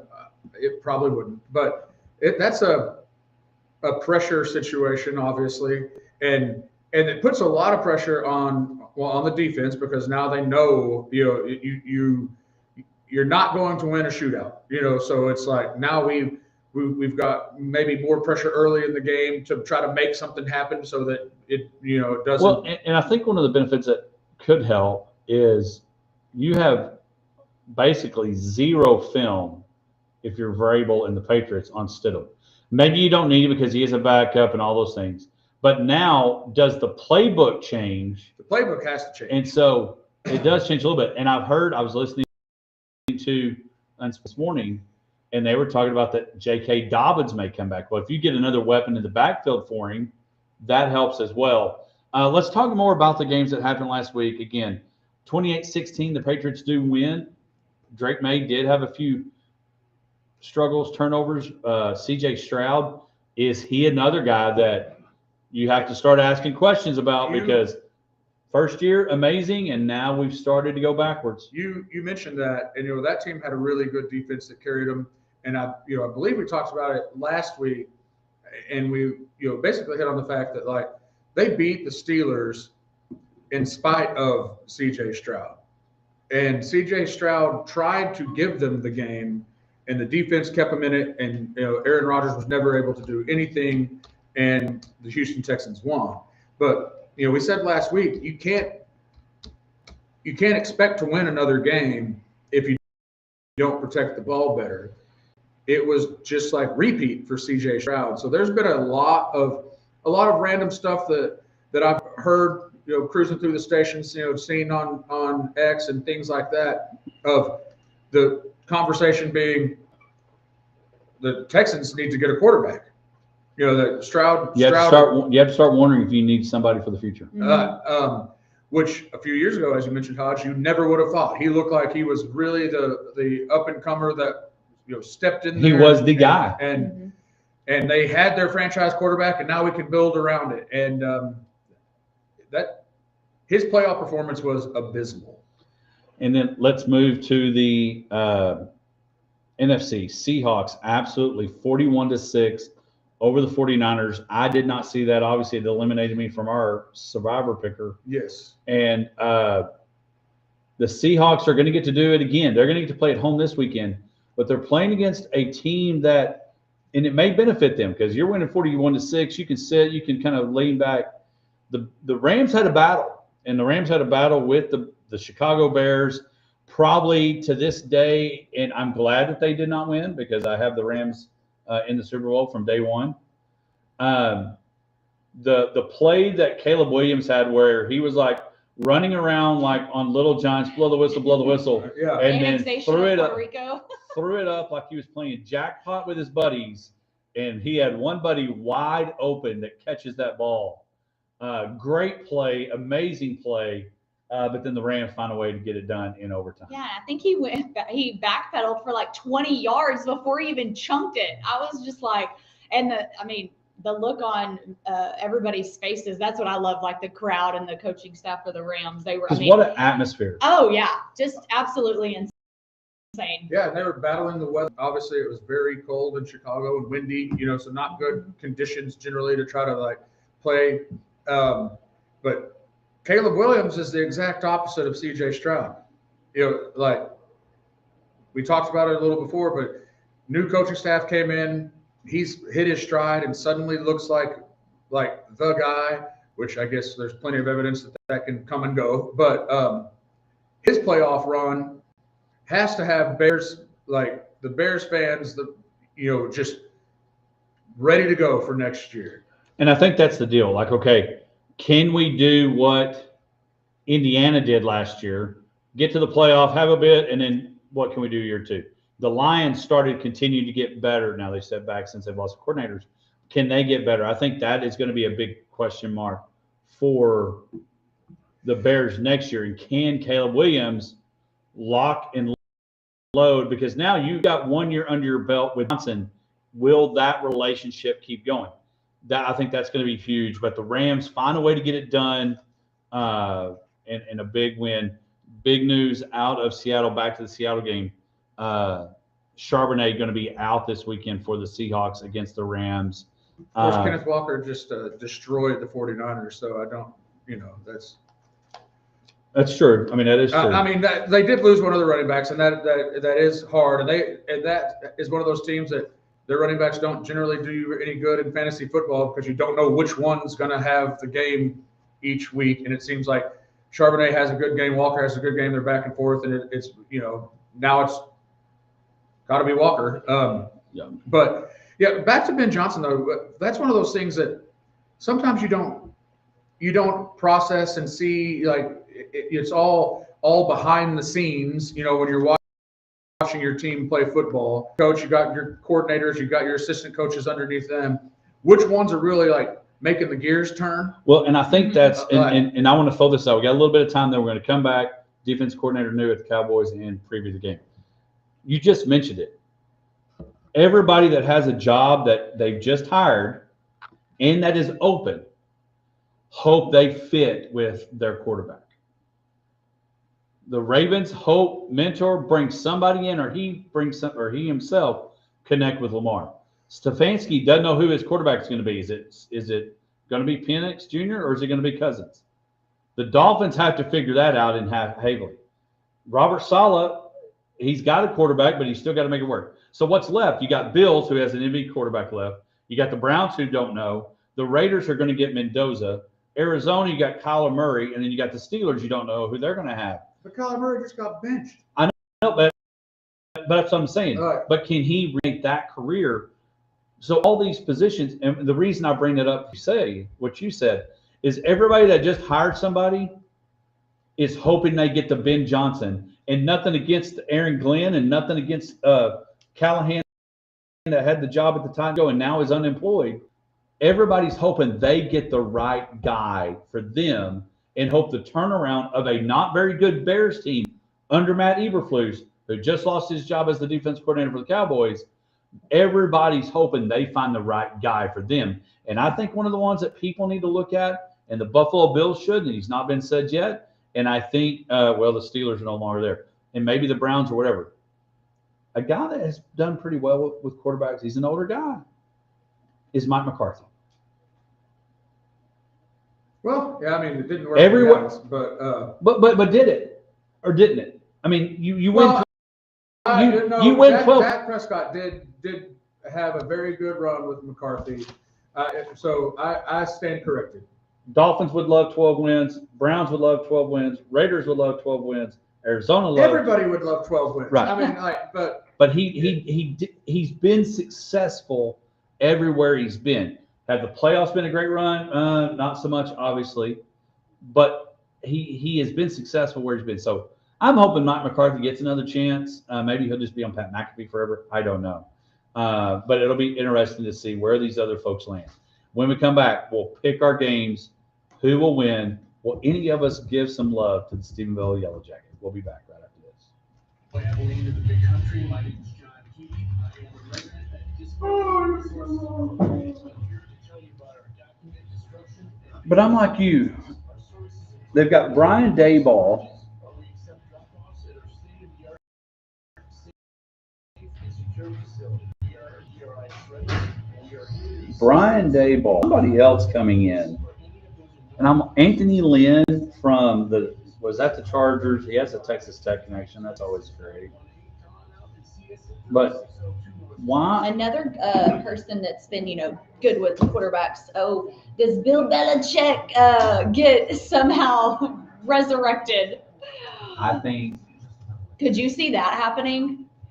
I think just because of all of the jobs that are open, or you think they'll just go down their coaching staff? I think if anybody would have a chance that might hire him, but it sounds like they're not even bringing him in, would be the Bills, because you already have a quarterback. Well, that's what I was like. Nobody's really saying that, tossing his name out. But I'm like, you talk about somebody that. But I think if it was going to happen, they've already jumped on it. Yeah.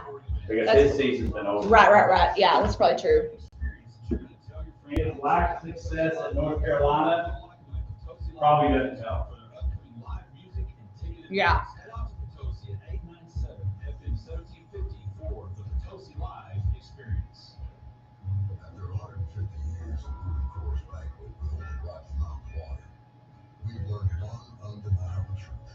Those aren't made, they're earned.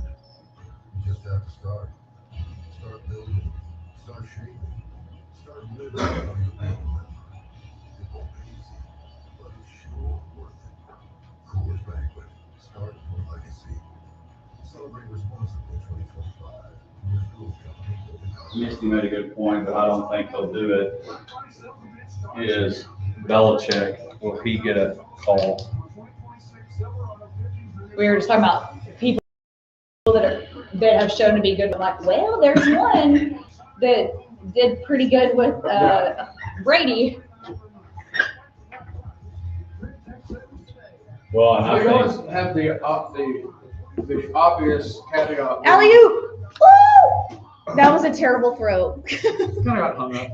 It was kind of, yeah, it I'm kind of glad got, it didn't go right. it got hung in the air. You have the obvious caveat of, you see this sometimes with coaches that get older, that they don't really adapt to the change as much as others. Yeah. And, that could be the case with Belichick. Well, He and doesn't then- want to come back. I mean, Well, and it's like, you've been so successful, like, what if you come back and you just have like a terrible, I mean, granted, we've seen that a little bit with the college side, but it's like, do you really want to go out like that?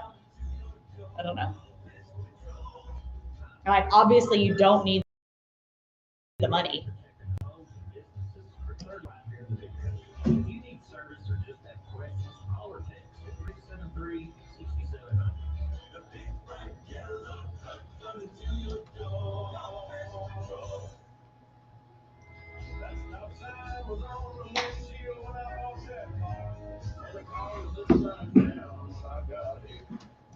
Yeah.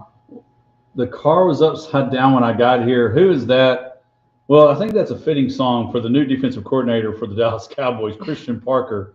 34-year-old. He has spent the last 2 seasons as the Philadelphia Eagles passing coordinator and secondaries coach. He's definitely coming up on a car upside down, which is known as the Dallas Cowboys defense. Thoughts on the hire? 34 years old. Wow. That there are going to be people like Matt Stafford's only 3 years older than him. People on his team are going to be not close to, going to be pretty close to age. 34-year-old guy, defense coordinator, passing coordinator. And I will tell you, one of the things that I like about it is this number. He has worked under Eagles defensive coordinator Vic Fangio since 2021. And Vic Fangio, I think, does a great job, and I think has been successful as a defense coordinator. One of those things we talk about, are they good head coaches or just good coordinators? Josh McDaniels in New England, probably just going to be the offense coordinator for the Patriots until he wants to retire. Vic Fangio, defense coordinator, been successful where he's been on that front. Thoughts on the hire, and maybe we'll get some intel and on the Eagles twice a year. Yeah, I mean, I'm just happy to hear the Cowboys are, making moves that involve the word defense. So, at this point, what the heck can it hurt? So that's kind of where my brain is.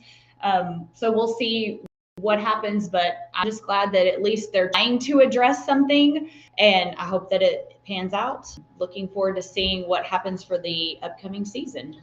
Yeah, I do too. I giving the kid a chance. They did that a few years ago with a guy named Sean McVay and Paid off. for the Rams.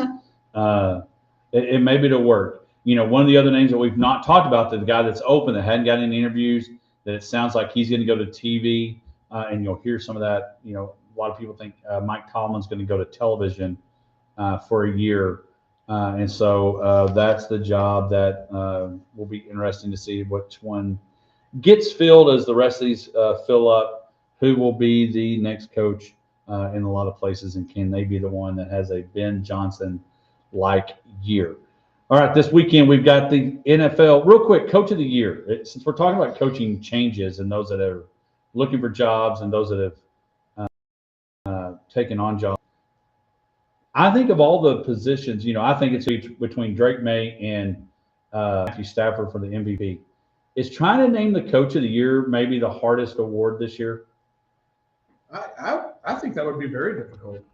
There's been a lot of teams that have had really good, somewhat unexpected seasons. I mean, the Seahawks are in that realm of like, Patriots. The Patriots obviously are. I mean, there's some really good ones. I mean, you just take the 4 games this week, except you take Sean Payton and Sean McVay out. Even McDonald in Seattle, what he's done with that team with Sam Darnold, who everybody thought was, hey, you're done, but keep coming. Johnson. Again, the guys that played last week, Ben Johnson, Vrabel, just a lot of success stories of people that have had really good years that I think will be tough to and maybe one day we'll get a vote. But my vote would probably go to Vrabel because you got past one more game, you're in the AFC Championship game, pretty successful there. But if Ben Johnson were to give it, and I don't know if Caleb Williams, he didn't get hurt last year, but could very much be comeback player of the year just on the turnaround that he's had. But anyway, we'll see on that. But yeah, and really maybe even David Canales for Carolina, but he hadn't had it successful enough, won the division. Anyway, so Coach of the Year will be tough. Awards will be given out soon across the NFL. All right, this weekend we've got 2 games. One team I think we thought might be in it, the Rams, Seahawks, we weren't sure. Game 1 is going to be the Patriots and the Broncos. We've mentioned it. Jared Stidham getting the opportunity of a lifetime to do. You can win 1 game, lose in the Super Bowl, and you're going to have to sign an extension in the league for another 10 years. Drake May, another big game. You got an advantage, but if you're playing against the backup quarterback, how much pressure now on a scale of 1 to 10 do the Patriots have simply because yet you are playing Jared Stidham on start number 5? Well, I mentioned earlier, I think the pressure's on the defense. I don't think it's on Drake May. I mean, you don't play against the other quarterback. I mean, so I don't think it changes Drake May's outlook or what the Patriots offense wants to do. I don't think they're like, have any inkling in their mind. They're like, oh, now we're playing the backup. We can just let off the gas. Yeah, no big deal. But I do think that pressure is on, on the defensive side. Like I mentioned earlier, I think there's the pressure on the Broncos defense. If they have it in their psyche that they can't give up anything because our offense is not going to be as good, that will make the pressure mount. And I think on the Patriots side, it's don't get too tied up in being like afraid to fail in the situation that would be somewhat embarrassing, I guess, somewhat unforeseen if Stidham was to have a great game. Yeah, no, I completely agree with your logic. I think it's definitely going to fall on the defense. And so it's going to be interesting to see how this pans out. But who do you have taken this one? Well, I have the Patriots, and I probably would have had the Patriots even if Bo Nix was not injured, because the Patriots offense has done very well. And the defense of the Broncos was very good. It was, and that's still something to look forward to. Seeing that matchup, I'm still enthralled by it, even though some of the luster is gone with the backup quarterback, now being there. But here's one thing that you also got: if you can channel it, if you're Jarrett Stidham, you can really go into this with like nothing to lose. 100%. I mean, and that's my thing. You can just walk in the building and be just like, I'm gonna be me. I'm playing in an AFC Championship game.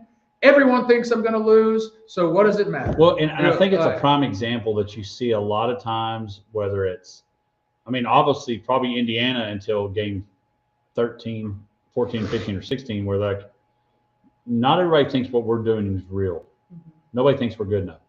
But you don't think that everybody in that room, because one, you never know if you're going to get another opportunity playing a championship game. Not just Stidham, everybody on that Broncos team. And they are a very good defense that feel like, hey, we're pretty confident in this, that we can be the reason. If we can create turnovers for you and get a couple of stops to where all you got to do is hand off to Harvey, find Sutton, we can make a couple of scores and we can win.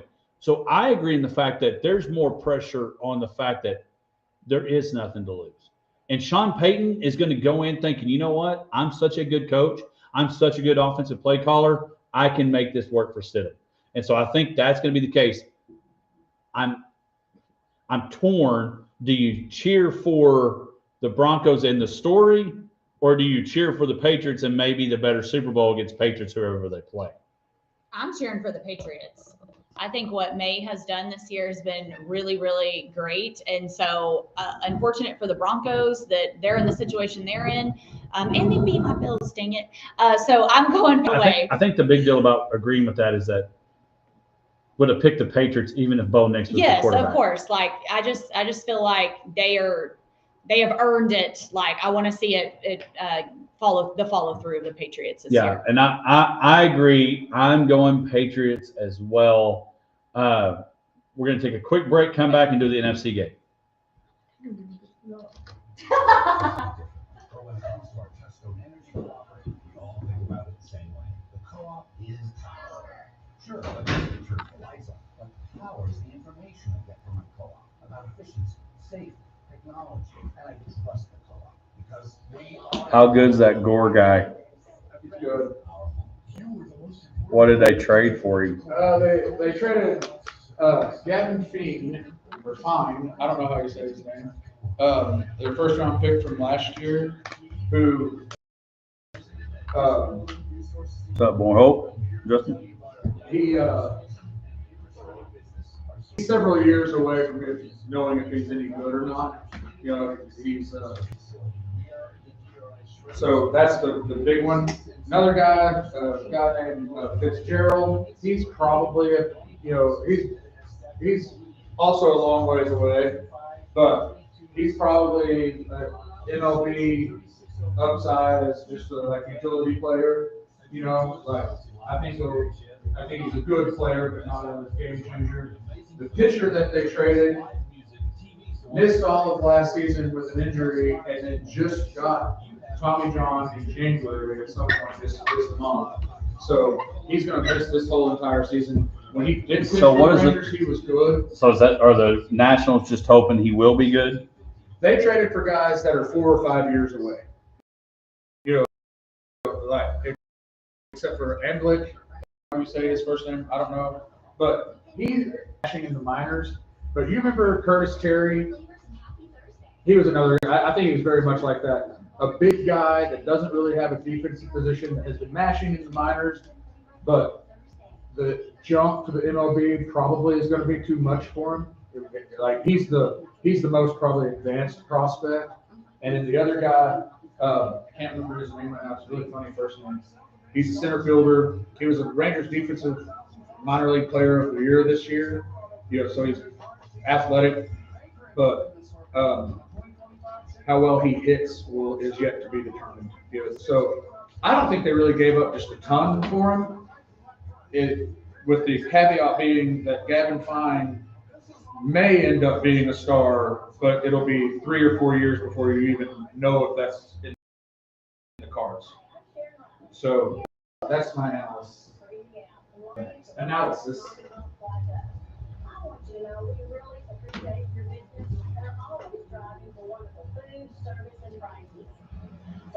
Those are walking down just do this the whole time. Very awkward. Oh yeah. You gotta pump those arms, man. Get the blood flowing a bit. And then get a grunt in there every once in a while. No.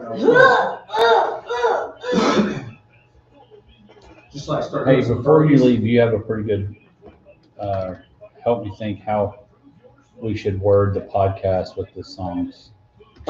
Tyler. Oh. That's so tough. I don't know. Because Say something about the Into the Road, we got, I mean, Highway to Hell. Like, there's so many good things. Paul Bearer walkout. Yeah, that's good. Paul Bearer walkout songs or something. Walkout, whichever. Yeah. Yeah. Because we'll start with ESPN's Laura Rutledge just to have that in the tag. And then, Yeah. I like Paul Bearer's walkout song or something like that. welcome back to the Hodge Pack. We've got just a few moments left as we get ready for hanging out, staying in, and watching football on Sunday. It's championship weekend. Again, we all had the Patriots winning this weekend in the AFC, and that leaves the NFC game will be the second game. Rams beat the Bears to move on, and the Seahawks beat the 49ers in big fashion to move on. Familiarity, 21-19 Rams, week 11. Week 16, Seahawks win 38-37 in overtime. They're going to be familiar with each other. They play each other twice a year, these two coaches, all the things. Ladies first. Misty, who do you have? Rams, Seahawks. I'm going to go with the Rams.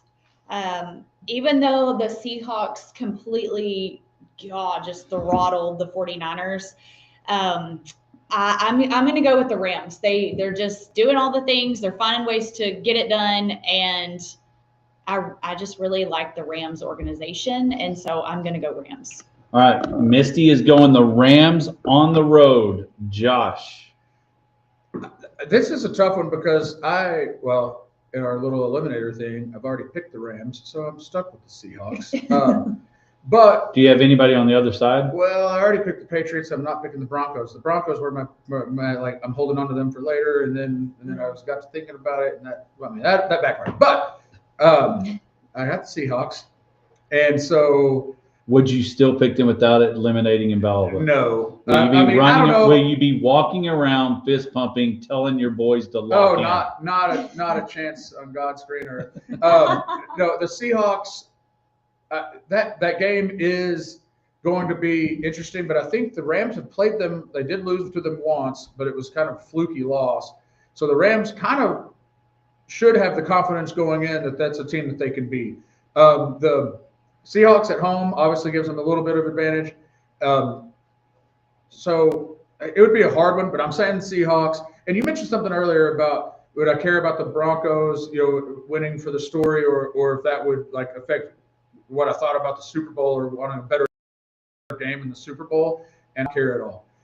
I have only two requirements for a Super Bowl for me to care, and that is the Cowboys are playing in it or the Eagles are playing in it. Because you root for the other? Yeah. Other than that, it's like, yeah, whatever. Yeah.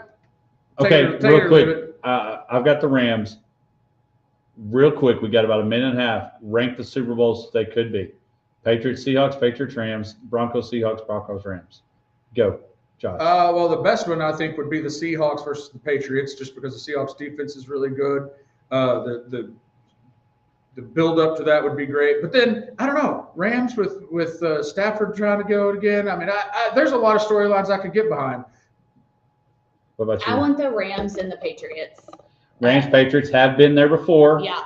They have done I that. want to see that. And then we'll maybe talk later if this happens of Yeah, who I would choose Yeah. to win You it all. mentioned just the story, the hype, the underdog, winning the AFC Championship game. Broncos would be a nice, just like. I think the storyline, Especially with the backup. the perfect storyline, which I don't know how great of a Super Bowl would be Denver versus the Seahawks. Sam Darnold left for dead against Jared Stidham, backup quarterback. All the things would go for there. Patriots, Seahawks, Patriots, Rams. Misty and I are on the same wavelength. But if the Yellow Jacket and the Jared Stidham wanted to win it all, I would be fine for that. Hey, you got two Longhorns playing golf out there trying to win it. Sterling, Scotty Scheffler, Pearson Cootie. Good luck to those folks. Again, congratulations to Leah Chavez and a big win last night for the Oklahoma Sooners as well. Enjoy football. Don't forget part 2 of our Laura Rutledge interview. Music coming on. Stay warm. Be safe. Take care. We'll be back with more Hodgepack, sports life, and everything in between. Right here on 106.9, The Country Giant.